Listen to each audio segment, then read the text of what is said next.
Servus, Glück auf und herzlich willkommen zum weiteren FC Bayern Talk. Ja, diesmal zum Champions League Spiel in Salzburg. Ja, was soll ich sagen, Leute? Ich denke, das Spiel hat alle unsere aktuellen Stärken und unsere aktuellen Schwächen dargestellt. Erste Halbzeit war sehr zäh. Wir sind dann immer besser ins Spiel gekommen in der ersten Halbzeit auch gegen Ende, ja. Zweite Halbzeit hatten wir alles im Griff bis zur 65. Minute. Hätten wir schon 3-1, 4-1 führen müssen. Und dann kriegen wir das 2:2 und danach sind wir, ja, ich würde sagen so knappe 10 Minuten, nicht ganz 10 Minuten, ein bisschen geschwommen. Und dann in der Phase, wo eigentlich Salzburg ein bisschen besser im Spiel war, ja, haben wir dann eiskalt zugeschlagen. Ja, von daher, wie immer, es ist Meckern auf sehr hohem Niveau hier, wenn man 6:2 gewinnt. Aber man sieht es ja auch wieder an den 2 Gegentoren. Ja, das ist unsere Schwäche aktuell irgendwie so ein bisschen. Und dass wir natürlich dann noch hinten raus 4 Tore machen, ja, das zeichnet natürlich unsere Qualität komplett aus. Aber gut, ich würde sagen, wir schmeißen erstmal einen Blick auf die Statistiken. Ja, wie gesagt, 6:2. Gehen wir auf den einen Kommentar ein, von wegen Levi in wichtigen Spielen und so, ne? Habe ich ja schon drauf geantwortet gehabt, aber ja, brauchen wir nichts zu sagen, ne? Gut, zurück zum Spiel. Ballbesitz 40% bei Salzburg, 60% bei uns. Ist für unsere Verhältnisse wenig, haben wir aber öfters in den letzten Spielen gehabt. Abseitsstellung 7:2, ja, irgendwie unsere Abseitsfalle klappt aktuell nicht wirklich. Fouls 11:13, also erste Halbzeit. Ja, machen wir erstmal Zweikämpfe, 47:52. Das ist auch nur aufgrund der zweiten Halbzeit. Also erste Halbzeit war da Salzburg klar vorne. Ja, das hat man auch gesehen. Ja, die waren, obwohl wir teilweise sehr, sehr gut gegengehalten haben. Ja, wir haben ein bisschen Pech gehabt manchmal. Wir haben auch ein bisschen Glück gehabt mit den Schiri-Sachen. Ja, ich meine, gut, es war ein Elfer, aber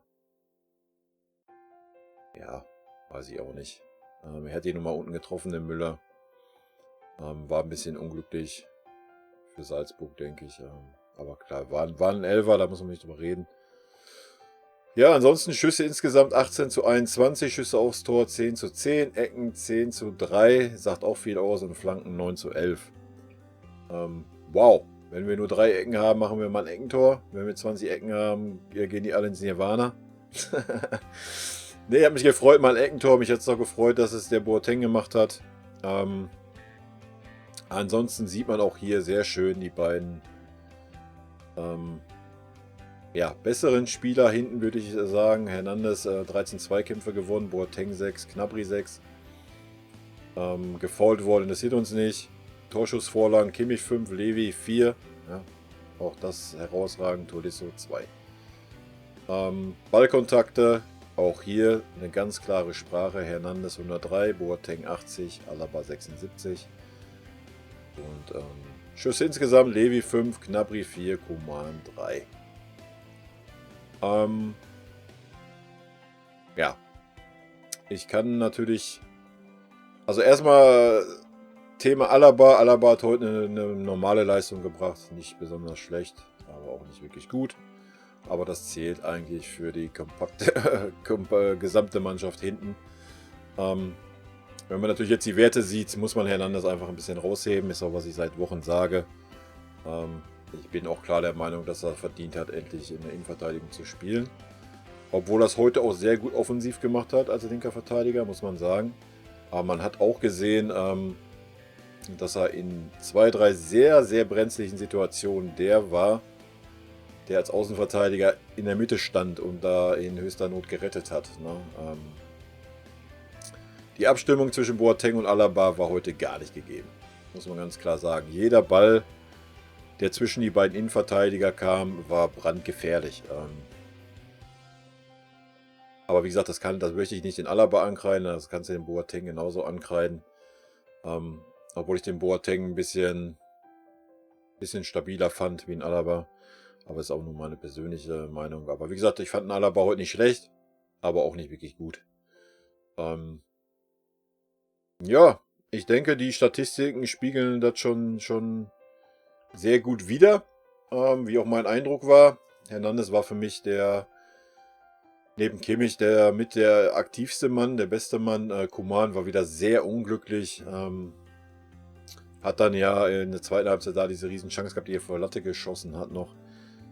Ansonsten hat er 2, 3 gute Aktionen gehabt im Umschaltspiel, aber war wieder sehr unglücklich, dass wieder der Ball mal zu weit abgesprungen ist und so eine Sachen. Ja, ich glaube, da fehlt einfach ein bisschen Spielrhythmus, ein bisschen vielleicht körperliche, geistige Frische, ich weiß es nicht. War ein bisschen unglücklich, fand ich. Ja, wir können das ja mal einfach durchgehen. Neuer, bärenstark, das eine Ding, was er gehalten hat. Bärenstark, kann man nicht anders sagen. War für mich heute wieder, aber wie immer in den wichtigen Spielen, komplett fokussiert. War für mich definitiv eine 2. Boateng würde ich eine 3 geben. Er sah einmal hinten nicht gut aus, das hat er durch sein Tor wieder weggemacht. Alaba würde ich eine 3 minus geben. Hernandez würde ich eine 2 geben, hat seine Leistung ja noch mit dem Tor gekrönt. War aber erste Halbzeit auch, muss man auch fairerweise sagen, auch ein bisschen mit unsicher hinten. Da war die komplette Abstimmung in der Viererkette irgendwie nicht gegeben. Warum wieso, weiß ich nicht. Aber er ist auf jeden Fall dann nochmal der Spieler, der, wie man auch anhand der Werte gesehen hat, denke ich, rausgestochen ist. Benjamin Pavard, ja, weil ich ihn mag, eine 5. Ansonsten wird er eine 8 gekriegt. Also das war gar nichts heute. Gar nichts. Also ich habe es nicht verstanden, warum der Flick ihn draufgelassen hat in der Halbzeit. Ich hätte ihn schon nach 30 Minuten vom Platz genommen. Du hast das gesehen. Der hat gefühlt, ich weiß nicht, man müsste mal eine Seite suchen, wo einzelne Statistiken, einzelne Spieler sind. Gefühlt hat er nicht einen Zweikampf gewonnen. Also in der ersten Halbzeit gefühlt definitiv nicht. In der zweiten Halbzeit vielleicht mal 1 oder 2. Ja, jeder Ballkontakt, den er hatte hinten, war irgendwie, dass gleich wieder Brandgefahr herrscht. Die Pässe zu kurz zurückgespielt. Die Zweikämpfe nicht gewonnen. Er stand total schlecht, er wurde überlaufen. Ja, fairerweise muss man sagen, dass er hinten auch alleine gelassen wurde auf seiner Seite. Du hast vom Gnabry erste Halbzeit hinten nichts gesehen. Wirklich gar nichts. Nichtsdestotrotz war das eine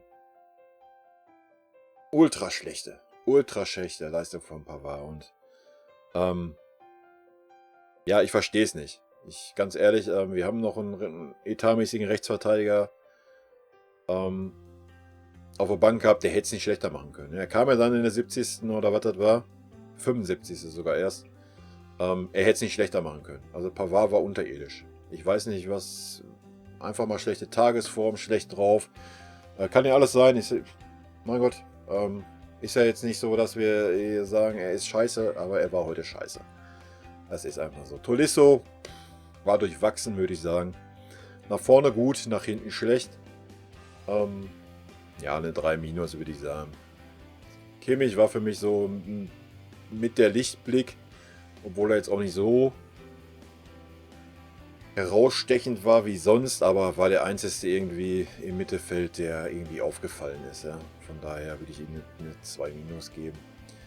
Sonst das Mittelfeld mit Tolisso, Coman, Gnabry war schwach. War wirklich schwach. Ja, Müller war durchwachsen, würde ich eine 3 geben. Hat aber wieder viel versucht, getan, gemacht. Und Levi definitiv eine 2. Alter. Nicht wegen seinen 2 Toren, auch was er vorher geackert hat. Levi war der aktivste Mittelfeldspieler in der Offensive. Ne? Er hat sich fallen lassen, war außen, war in einem Umschaltspiel dabei. Klar hat er da einmal im Mittelfeld den Ball verloren, wo angespielt wurde. Ja, passiert auch. Er ist auch kein Mittelfeldspieler, aber er sagt schon einiges aus, wenn er der aktivste Mittelfeldspieler war. Und da siehst halt, wie harmlos die anderen waren. Ansonsten, erste Halbzeit kann man natürlich auch sagen, hätten wir den Sack schon zumachen können. Ja. Einmal war Levi zu eigensinnig. Hat nicht auf den Gnabry abgelegt. Zweite Halbzeit hat Gnabry sich gedacht, ach, weißt du was, Levi, fick dich. Was du kannst, kann ich auch. Er hätte auch einfach querlegen können. Das wären jedes Mal ein safes Tor gewesen. Aber gut, so ist das halt. Stürmer sind auch mal eigensinnig.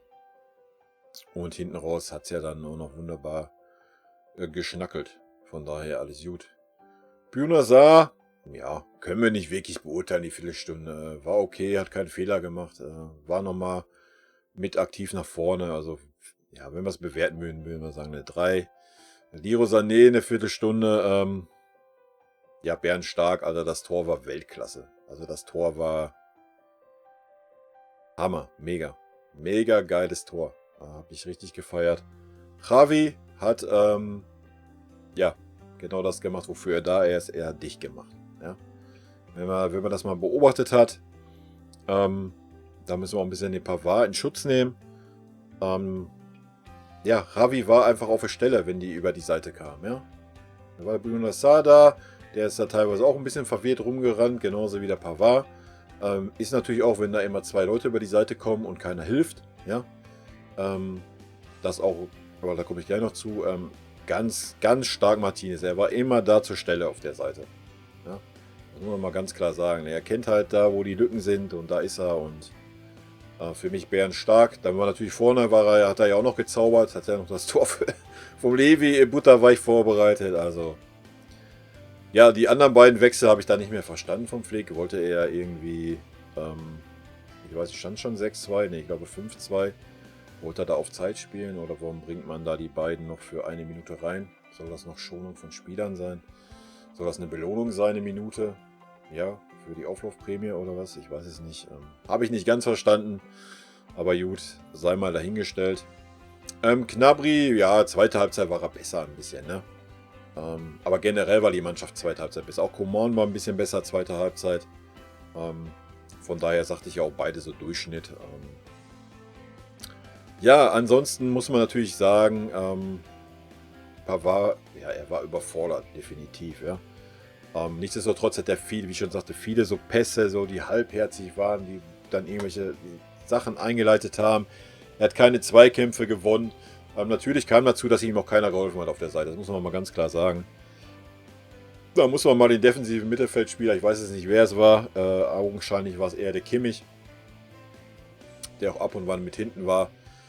Aber sie haben ja auch ständig gewechselt, der Kimmich und Tolisso. Ja, das hat so semi-gut geklappt nach hinten. Ne? Wenn es gefährlich wurde, ging es immer durch die Mitte. Es ging in die Mitte rein bei uns, auf die beiden Innenverteidiger gespielt. Von da meistens auf die Pavard-Seite raus. Auf der rechten Seite haben sie es 2-3 Mal versucht, aber da hast du halt einen Hernandez, der beißt, ja, der beißt halt einfach. Ich glaube, das Beste, was man sagen kann, wenn ich mich an die eine Szene erinnere, wo sie da 3-mal hin und her im Zweikampf, ja, und er macht's halt, ne? Und das hat beim Pavard komplett gefehlt. Komplett. Er stand immer verkehrt. Er kam meistens gar nicht in die Zweikämpfe rein. Und wenn dann irgendwie pomadig. Ich habe auch so das Gefühl gehabt, ich glaube so in der 50. Minute oder 50. Minute hat er schon einmal so einen mitleidsvollen Blick zur Bank geschmissen. So ungefähr, ja, Hansi, wechsel mich endlich aus, glaube ich. Kam zumindest bei mir so an. Aber ja, wie gesagt, durch die Mitte war offen wie ein Scheunentor. Also das können wir uns am Samstag nicht erlauben gegen Dortmund. Ja, keine Ahnung. Aber man sieht es ja aktuell, machen wir es, oder generell die ganze Saison über schon, aktuell machen wir es vorne weg. Ja? Allerdings muss man sagen, dass es halt kurz mal spannend war. Ne? Also wo dann das 2-2 gefallen ist, wäre da jetzt irgendwie ein 3-2 gefallen, hätte ich gerne mal die Reaktion gesehen. Aber klar, man hat gesehen, dass wir dann noch zulegen können. Ja? Und wenn man halt dann noch für eine Viertelstunde so einen Sané reinbringt und der dann auch die Einstellung hat und Gas macht und Bock hat, der ist nach vorne, nach hinten, hat jeden Zweikampf genommen. Ja, das brauchst du dann. Und wenn er dann noch die individuelle Klasse hat, wie bei dem Tor, ja, das macht den Unterschied aus aktuell. Das macht uns aktuell zu so einer guten Mannschaft, wie wir sind. Muss man so klar sagen. Ja, ansonsten gibt es nicht viel zu meckern. Ne? Und wie gesagt, wir sind schwer reingekommen ins Spiel. Salzburg war sehr aggressiv, hat sehr gut gemacht. Hat einen klaren Plan gehabt. Man hat dann gesehen, dass sie einfach, ja, dass sie ein bisschen die Erfahrung fehlt auf dieser Bühne. Ja? Und ja, ich glaube, Erfahrung ist das beste Wort eigentlich. Sie haben dann versucht, den Stiefel durchzudrücken, haben sich kein Stück angepasst. Ich glaube so nach 30 Minuten oder was das war, ja, haben wir es eigentlich entschlüsselt. Da wurde es eigentlich nur noch gefährlich, wie ich sagte, auf die beiden Innenverteidiger, da wurde der Ball angenommen und dann raus auf die Seite von Pavard. Das waren die einzigen Sachen, wo es gefährlich wurde, weil der Pavard heute einfach einen scheiß Tag hatte und da auch ein bisschen alleine gelassen wurde. Und unsere Innenverteidiger da auch nicht konsequent genug waren, teilweise. Gerade erste halbe Stunde, Boateng, aber genauso Alaba auch. Ja, anstatt in den Zweikampf zu gehen, wenn ein langer Ball auf die Mittellinie kam, haben sie sich fallen lassen, warum auch immer. Es war aber dann einfach auch kein defensiver Mittelfeldspieler an dieser Stelle, ob jetzt Kimmich oder Tolisso. Da standen zwei Leipziger, die konnten den Ball in Ruhe annehmen und konnten dann Attacke machen. Das habe ich nicht ganz verstanden. Aber das wurde dann so ab der 30., 35. wurde es besser und zweite Halbzeit war es auch besser. Ja. Gerade Boateng war es da in Erscheinung getreten. Ist immer wieder in den Zweikampf rein bei den langen Bällen. Von daher habe ich auch gesagt, es war Boateng für mich einen Tacken besser wie Alaba. Ja, und schon war heute nicht. Ja, vielleicht war das so ein bisschen der Gedanke am Anfang. Ich weiß es nicht. Wo ich das eigentlich nicht hatte, das Gefühl. Ich hatte eigentlich das Gefühl, Salzburg hat es echt gut gemacht am Anfang. Und ja, ich denke mal so, nach dem 2-2, wo sie dann das 3-2 gekriegt haben, hast du gesehen, der Akku war einfach leer bei den Jungs. Ne? Der Akku war einfach leer. Dann wurden sie halt einfach überrannt, ausgespielt. Ja.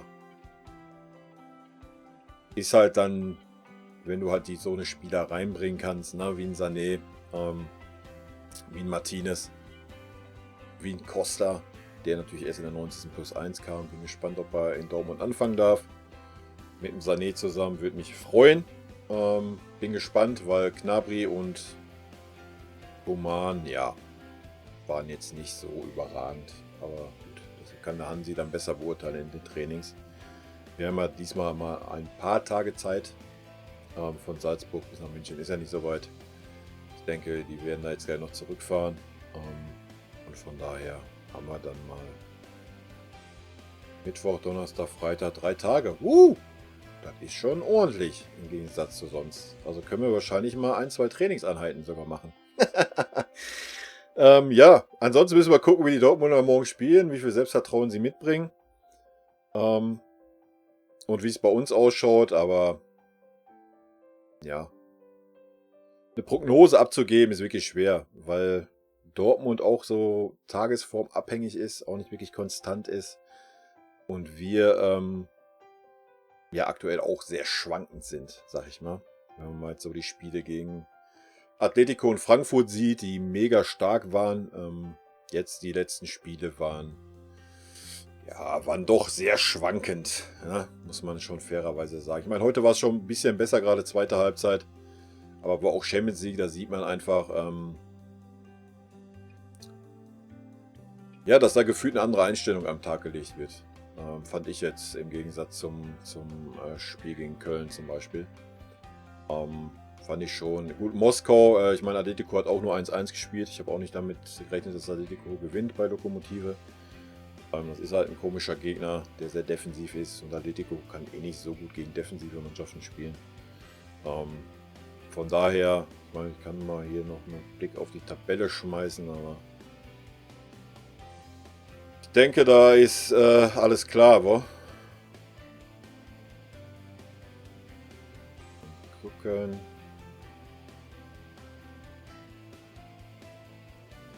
Tabelle. Ja, was soll man sagen? Wir sind schon uneinholbar weg quasi. 9 Punkte nach 3 Spielen. 5 Punkte auf Atletico, Alter. Ist, ja, was soll man sagen? Ne? Was soll man sagen, Leute? Gut, müssen wir sich nicht extra hier in die Länge ziehen. Denke, ich habe alles gesagt und ich wünsche euch schöne Restwoche und wir hören uns Samstag bzw. Sonntag ja, zu meiner Meinung zum Dortmund-Spiel. Von daher, rot-weiße Grüße gehen raus. Haut rein, bis dann. Ciao.